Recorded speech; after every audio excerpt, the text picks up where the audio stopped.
আজকে তরমুজ খাইছিলাম, তো তরমুজের বাহল রয়েছিল, তো ও তো গরমের মাঝে লইয়া যাইয়া আর উঠে ফাল মারি উঠছে, উঠিয়া একদম খাইতিয়া আছে খেছিয়া।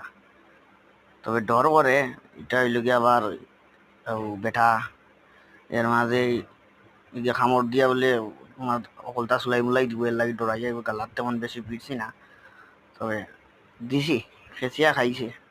তরমুজ এক তাল বড়িয়া নিয়ে দিছি, আমার কুয়েতে লইয়া আইছি, পরে দিলাম। তবে উঠে যে এরকম কল্পনা করানি লুয়াইছে আমারে দুয়াইয়া যে ভয়ঙ্কর বলিয়া, ততটুক ভয়ঙ্কর না এই উঠগুলা। তারারে যদি আদর করা হয় তাহলে আপনারেও যথেষ্ট সম্মান দিয়া দিব। তবে বেবুজদার ভান্নি তো খোয়া যায় না, তুমি সবসময় লাট থাকলে।